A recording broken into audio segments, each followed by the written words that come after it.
I was just thinking about current affairs. I thought about the New Orleans mayoral race.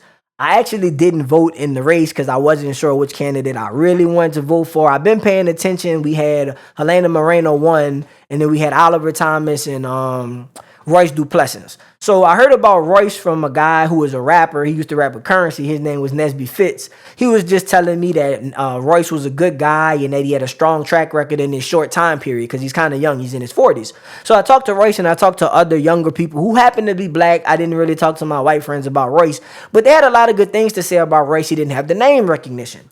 The other two candidates that I already knew was Oliver Thomas, who served time, and ironically, he gets his hair cut at my barbershop. And then Helena Moreno, who I won't go into her personal life, but at some point she was like, well, this is like the nigga news. They say she was addicted to drugs. So the thing about Oliver was he had the name recognition in the city. He's New Orleans grown, and he's an older gentleman in his 60s. I think he's an honest man, and I actually know he's an honest man because he went to jail, and the word on the street is he could have named names and said some things, and he could have got either no time or a short sentence. But instead, he didn't say anything. So though I don't agree with him potentially receiving funds, which I don't know if he did or didn't, all I know is that he didn't tell on somebody. Though I don't agree with the situation he was in, I respect a man who, if you were in a predicament with you and some other people, and you were the person who got in trouble, I'm not condoning crime and I'm not condoning violence. I think that when somebody who's not a part of the crime or somebody who's not a part of the violence, when a witness sees, come forward, tell the police. I'm totally against two people coming together. They commit the crime together. One of you get caught and now you want to tattle. I can't trust you as a man. So I know that might be kind of nuanced for some people who are not part of the urban culture or the inner city. But the thing is, we're not promoting violence. It's just kind of like with the mafia. It's a rule. It's a code to the street. It's respect. It's honor among thieves is the way you can put it. I think that what it showed me with Oliver was that, yes, he may make a mistake, but he's not going to leave someone out to dry that's on his side that he's doing something for. So even though I didn't vote for him, had I cast the vote for him and had he become our mayor, I do believe that if things happen between the congressman, state legislature, who the mayor has to deal with, or if things happen with the congressman who the mayor has to deal with, or if it's national and it's the Senate, or national and the president, executive branch, or even judicial branch, I do think Oliver would have been a man of substance and honor. And I believe that whatever he said he was trying to do for the people, right or wrong, I believe that he would have stood for his beliefs and fought for us. Now, I don't know as much about Helena Moreno, but I wish her well as the mayor.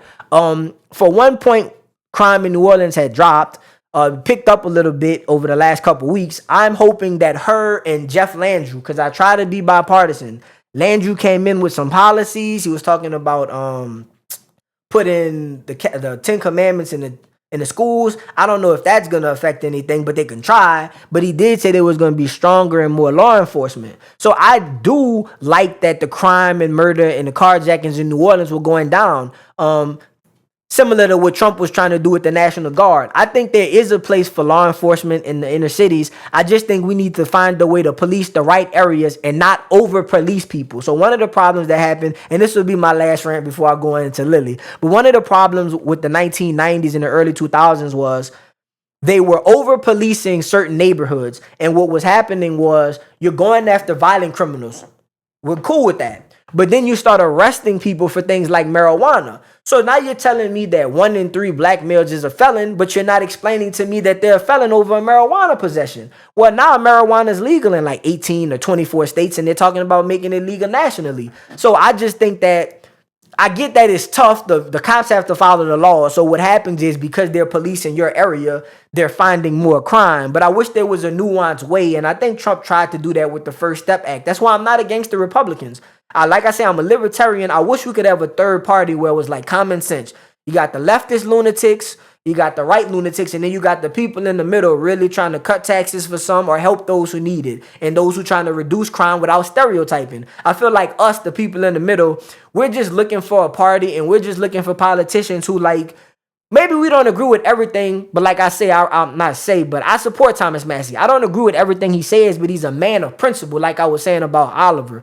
Like I feel about Ron Paul, who is an older politician who is no longer in politics. It's about being integrity, being honest, and being about your principles. as long as you stand for what you say you stand for and you are who you say you are, I'll at least respect you and be able to listen to your opinion and take it serious. My brain just works in a crazy way because that made me think this is a good segue to Lily, who again says the N-word, but she's honest in her commentary. I stumbled across this and have not watched it yet, but it said rare black win. So I'm thinking maybe me and Lily agree. Let me go ahead and watch the video. She says the woman demands segregation though, so that's already making me think I'm not for segregation. I'm for diversity and everybody getting along and bringing their cultures together to make an even stronger culture. Like in New Orleans, we have gumbo. You're just taking different parts of different cultures and different parts of food, and you're putting it together, and that's what makes America America, and that's what makes America strong. Trying to see the best in everybody while also obviously working on the negative. If you like this video, please smash the like button, comment, and subscribe. New shows airing Monday through Thursday.